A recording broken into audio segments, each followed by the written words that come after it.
What up? Welcome in everybody to another episode of Profit Picks. If you are new, this show we always start by being transparent. And yesterday I had one NFL bet and I blew the hell up from the jump. It never had a chance. So spot was good. Jaguars team is just terrible, and the Bills look really good. I think I underestimated them coming into this year, and no Stephon Diggs, no problem. Josh Allen's still able to, whoever's on the field, he can do what he want. So got to get better in the NFL. Had a bad week 3, but WNBA is treating us nicely, and that's what we're going to talk today.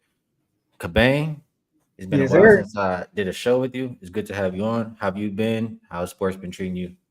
Oh man, everything's been going really well. Especially in the WNBA, we're hitting 58% on the season. This month specifically, I had a bad post Olympic break, like the week or two after. But ever since then, like the beginning of the month, 31-13 in the WNBA. NFL has been really good, 12-6-1 to start the season. Yesterday I was with the Jaguars with you, but I also had the Commanders. So was able to go Man, I one and should have had one. the Commanders. That was Yeah, easy. yeah. But the other thing is though, I had the Jaguars as the top play, so I ended up losing profit yesterday. But overall, everything's been really good. Number one over at Wagertalk this month specifically. So hopefully we just continue doing it. WNBA playoffs has been doing really well too. Your boy's in here. Only Yeah, your favorite mute on the right. What up, this Kyle? guy, this I think he guy. had a good week too in NFL, if I saw correctly. And I know he's still doing that MLB grind. So keep up the good work over there, Kyle. Um, Nice work though from you. I know you said you're number one in at Wager Talk. I know you've been killing it, and that's another reason to get you on here and so we can get some winners because Yeah, Ronald is hot. hot. So Let's keep it going. yeah, let's keep it going. I'm looking in the chat. Joey Skinner in the building. B Daddy. Joshua Alexander. Appreciate all you guys tapping in. Let's get to it. We got 2 games in the W today, and we'll go in rotation order. We'll start with the Dream and the Liberty. This game opened up at 12.5 point favorites for New York. Hasn't really moved. I think this total is the same as last game, and it opened 156.5 again. Hasn't really moved. I guess, half point move, I think, in the last 30 minutes to 156, but nothing major. Don't Mhm. see anybody on the injury report for either team. The only thing I'll say before I pass it to you is I thought that game was like it was over. I didn't even think it was going to be close to covering after the Mhm. first quarter, first half. I'm not gonna lie, I stopped watching, Yeah, but yeah. the Dream came back and they almost covered. Do you think they can cover in this one? Man, I had the Liberty minus 12 and a half, I think. Oh, Man, I was sweating at the end. I thought it was easy win too. But I in my opinion, I think there's a couple things to look at here. I'm not gonna take the spread. I actually took a team total, and it's the Liberty team total under. I don't think they're gonna need oh, to. interesting. I don't think they're going to need to get up and over that 84 and a half to win this game here. And Rondello talked about spreading the minutes. They know this is going to be a long playoffs for this Liberty team, so that's the reason why they kind of brought in some of their bench players towards the fourth quarter, and they let off the gas pedal, and that's when the Dream kind of took over. The other pieces to it too, if you look at it from an overall perspective, I think the Dream did actually play some solid defense. They kept Liberty to what 44% from the field. The reason why the Liberty were able to score a lot more points was just because of the points off turnovers. Dream gave up 18 points off turnovers, and when Jordan Canada came back, their offensive efficiency got a little bit tighter, a little bit better, and they limited their turnovers. And I think that's something that's going to fix in this game here specifically. That doesn't mean they're going to score, right? But there's also the opportunity where the Liberty kind of let up just enough for them to get over their team total. So I look towards the Liberty team total under whether they cover or not. I think that's the way to go. And there's some trends here that we looked at that I looked at. If you look at post Olympic break, the Dream 13-4 to their opponents are 13-4 to their team total under, and those opponents are averaging under 78 points per game. And then they only gave up over 84 and a half 3 times. That was against the Fever and the Wings and then the Storm. And then if you look on the Liberty side, post Olympic break, as home favorites, 7-1 to their team total under. Only went over the 84.5 mark, and that was against the Wings. So there's a lot of trends that are pointing in that direction. I think game flow points in that direction as well. So Liberty team total under 84.5. That was the way that I went here.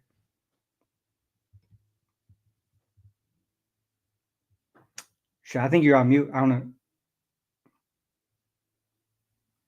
Yeah, my bad on that. But that's what you're looking at right here, right? Is that what you said? As a home favorite, team total under 71 Yeah. since the break. Yep. So you guys see it right there.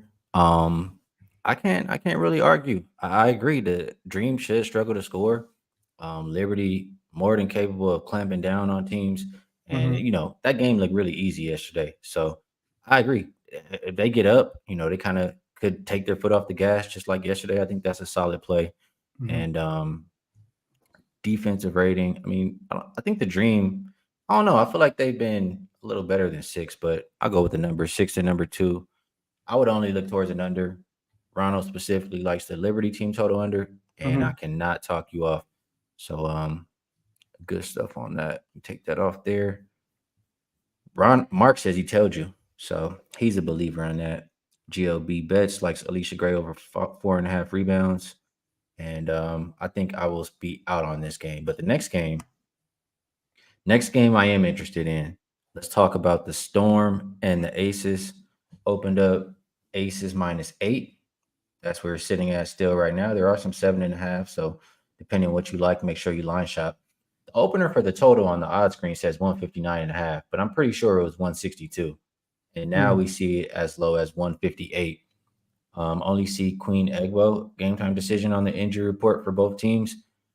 But I mean, me and you were talking off air. I'm not even quite sure that Jewel Lloyd is 100% healthy. Hmm. Um, they will get Ezzy back. I mean, that's a difference maker. But do you think it's enough for them to stay within the margin on this game, or how are you looking at Storm versus Aces?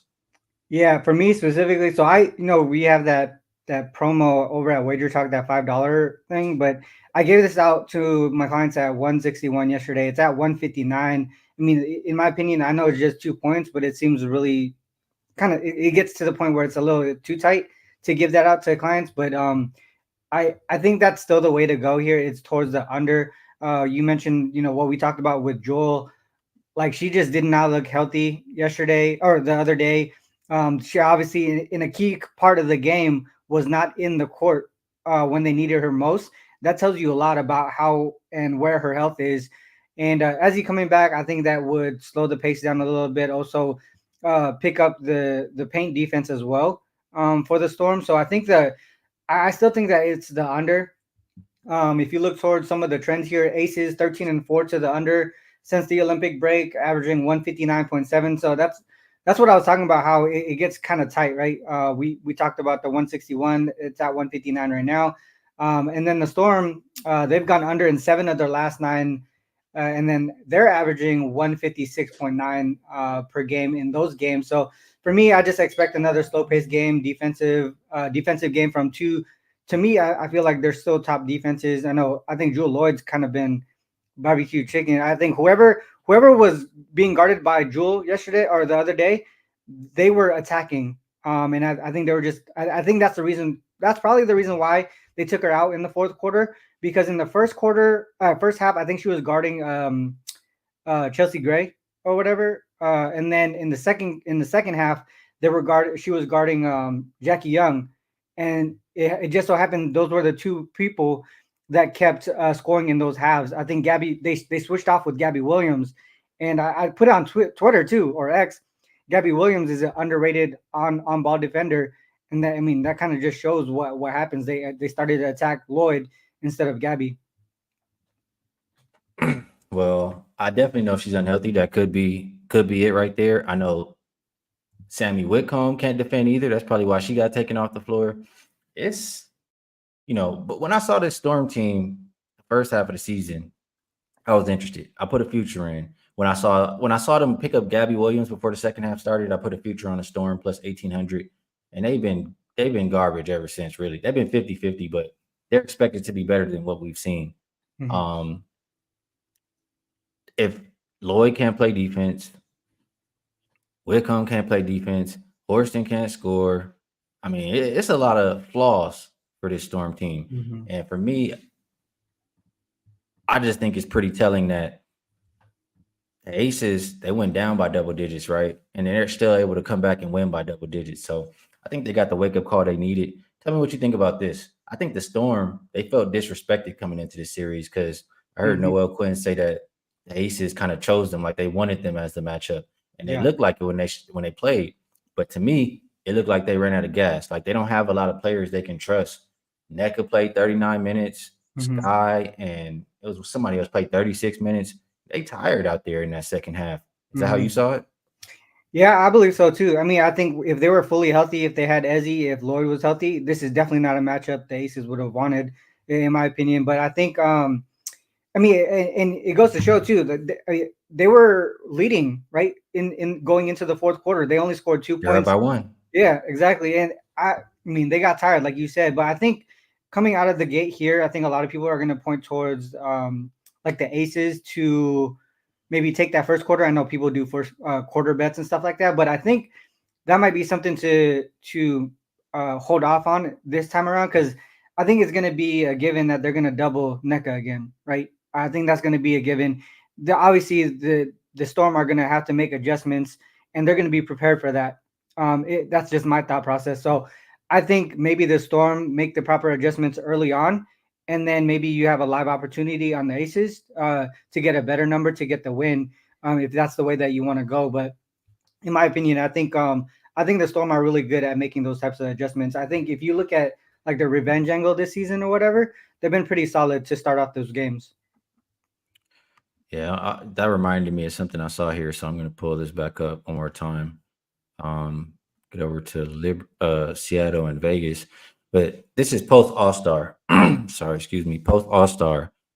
Like, look at this right here. Storm first half 9-7 Mhm. ATS, but the full game 4-12. They fall apart as the game goes on, but they start Yeah. decent. And it's been kind of the opposite for the Aces 7-8-2 first half, but 10-6-1 for the full game. Hmm. And this is exactly what we saw in game one. With the Storm, I mean, in elimination or in danger of being eliminated, I can understand not really wanting to step in front of them for the first quarter in this game. But the Hmm. full game, I think this is the Aces game. Like, all the reasons I said before, and then I'll also just add that Storm just don't have enough shooting to keep up. Hmm. Aces, they can spread you out and everybody can hit from outside. I mean, who are you really trusting to hit threes on the Seattle team right now? Especially when you have Jewel Lloyd, who's looked terrible all of September.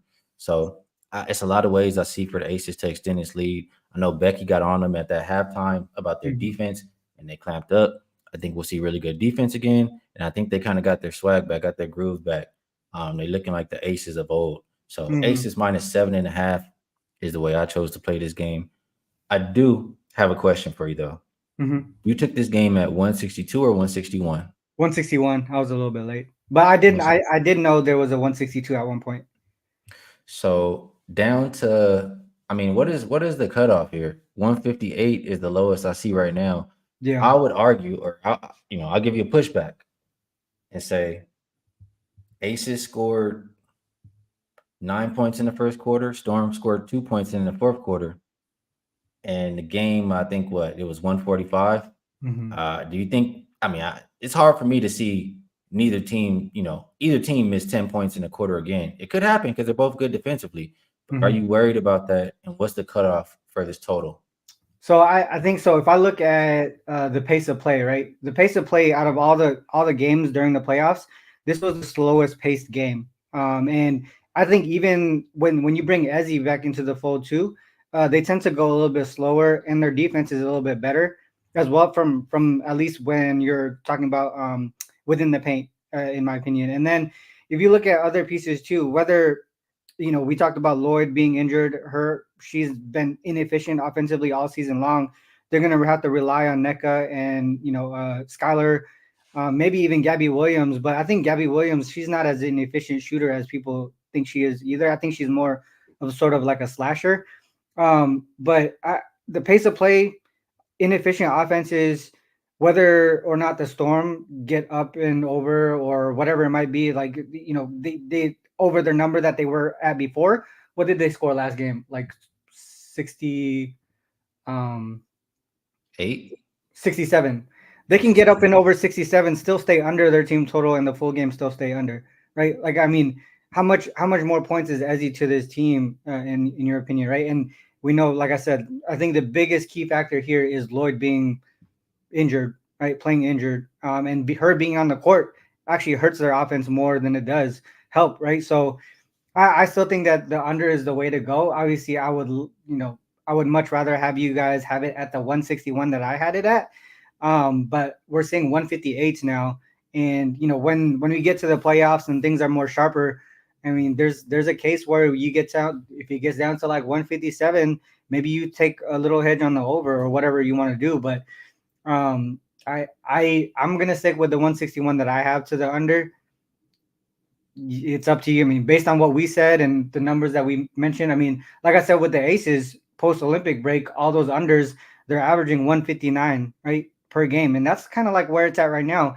And then on the Storm side, the games that I mentioned, they were at 156 and a half. So it's pretty tough when you get to the point where you don't have the CLV, as when we get the open number, right? Yeah, it's always tough when you don't want to get the worst of the line, but Yeah. still think it can stay under. Best number you can get right now is a 159. I'm seeing. Good stuff from Cabang. That's the two games that we have for today. So now, we will move it over to best bets. But first, and I gotta make sure I do this right. There's a question in here, so we'll do a little promo before we get to best bet. There was a question. Derek says, "Skee, are you and Ron still with Wagertalk?" Yes, we both are. The link to both of our pages at Wagertalk is in the description to this video. So you can check our stuff out over there. And I do. Well, I'll pass it to you, bro. I mean, Ron, and I'll ask you if there's anything you would like to promote. I know we do have the Money Baller. I usually do a promo, but I figure since you here, I'm gonna let you do it. Yeah, yeah. I mean, you have your link in the description, right? Ski, and you have your promo code. But I mean, I advise you guys to use the site. I mean, even there's like a 7-day one that you could try at themoneyballer.com. But I like 100% honest, since we started this website in May, I think I've had the most profitable run in a 6-month period than I've ever had in my career. And I've been betting for what, over 15 years, right? So, I mean, and we're talking about WNBA, we're talking NFL, MLB, and NBA as well. I mean, NBA wasn't as profitable. Just I kind of sucked in the playoffs, but but other than that, I mean, everything has been super helpful. Being able to capture everything on a single page where you have matchup versus matchup, and you saw the trends, and all that stuff too. And I talk about it in a lot of my videos. Is I'm more of a like a balanced handicapper, right? It's not just trends, it's not just stats, but if you put everything together and it all points in that same direction, then you make that play, right? And I think it's helped me do is cut down on volume and get on the the more higher higher volume, like unit plays or whatever you want to call it. But it's helped me a lot to do that. And I mean, 7 days just to try it out, I think you could do that. But I mean, Skee uses it. Chris B. Cabin uses it. Some other handicappers in the field use it. Guys at Wager Talk use it. I mean, we've only got great feedback. So just try it out. You can see the link over in the description down below, and use the coupon code Skee. You get 50% off your first billing cycle. Yeah, now I'll just add and say I use it. I use it on a daily, and it point. I don't know if you said, but it does point out everything color coded. You can see it really easy. It Mhm. just cuts down the time you need to cap, and this is what you need right now when you got WNBA, MLB, NFL, Yeah. NHL's. Do you have it? Do you do NHL on there? Or? So a couple of updates in the next month or so. We're bringing in more stats in the NFL. So more defensive stats, more special team stats, more things to on the, I guess, to handicap the NFL. But we're also working on college football as well. We know college football is a huge draw, and there's so many games every Saturday. So it's going to be helpful for people to have it from matchup to matchup. College football is on deck, and then we do have NHL, Premier League, college basketball on our to-do list. But we're really focused on building up our NFL page and then bringing in the college football. And lastly, I'll just say it's gonna be there for NBA, and 100%. I'm gonna use it. A lot of the things I look at on a daily, when he was building this site and fixing the tools and putting the different things on there, I might give a suggestion here and there, and I'm lucky enough that he listened. So it's really gonna help me cut down my time when Yeah. I'm capping NBA, make it a lot easier for me. So make sure you guys check out themoneyballer.com. Um, so outside of that, I know let the people know how you've been doing at Wager Talk and whatever you have going. If you have anything there, and then maybe a best bet for the show. Yeah, over at Wagertalk this month and on the year been really profitable.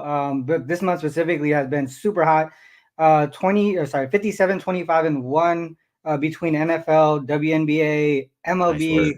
college football and Premier League. So capping all 5 games. I know some of those are not on Money Baller, but these are games that I cap or sports that I cap. WNBA specifically 31 and 13, NFL hot run. I think I've only been with Wager Talk for or Sports Memo and Wager Talk for 4 years. I've already climbed up to number 3 in NFL profit for spreads. So and then one thing that I like to do is kind of look back at my bets and see what works and what doesn't. Totals fucked me the last 2 years. So this season I'm primarily only focusing on spreads, and that's what the 12-6-1 is this season. So hopefully we just continue cashing, and then we had that $5. Actually, I already gave it out, so you don't need to buy that. It was we'll talk about it in the best bet section, but yeah, I mean, don't have to buy my $5 play because I'm gonna give it out here in a second. Go for it. Oh yeah, all right. It was the Storm Aces under 161. Obviously, we're at 158 right now. I do think that it's still in play, but definitely at a smaller unit size. And I also took the Liberty team total under 84 and a half. I think that one's a solid one as well. Good stuff. Before I give my best bet, I do have this reminder for myself because I asked them to give me a little bit longer. Just give me one more day. One more day. I want to try to get as many people as I can to get this deal because this is where I make the most money year after year. The past 3 seasons at Wager Talk, I'm number one, plus 234.94 units. Um, what last year I think plus 61.98, then plus 128.13, and plus 44.83. So going for a fourth straight winning year. Like I said, number one out of 32 cappers. And I'm trying my best to get as many people who are interested in for the super early bird price. $200 off. It's less than $100 a month for all the month, all NBA year long. You guys should take advantage. It goes away at midnight. My best bet for the show, and I'll be just like Cabang. I have a play up for $5 Tuesday as well. I'm gonna give it to you if you want to know, queries and extra stuff. Why you maybe might like it, you can feel free to use the $5. But I talked about it quite enough. It's the Aces minus 7.5. The Storm just don't have enough to keep up with this team.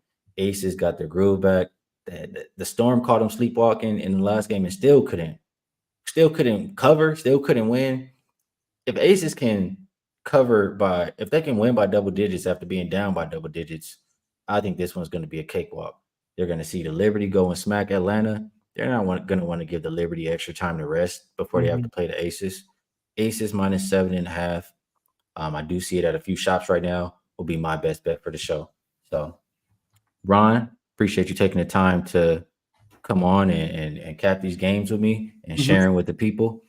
Um, Once again, we are both still at Wager Talk, and that's where I can find both of our action. People in the chat, appreciate you guys as well. Just a lot of great people in general and great cappers. So until tomorrow, best of luck on all your action. Good luck on everything. And I'll catch you then.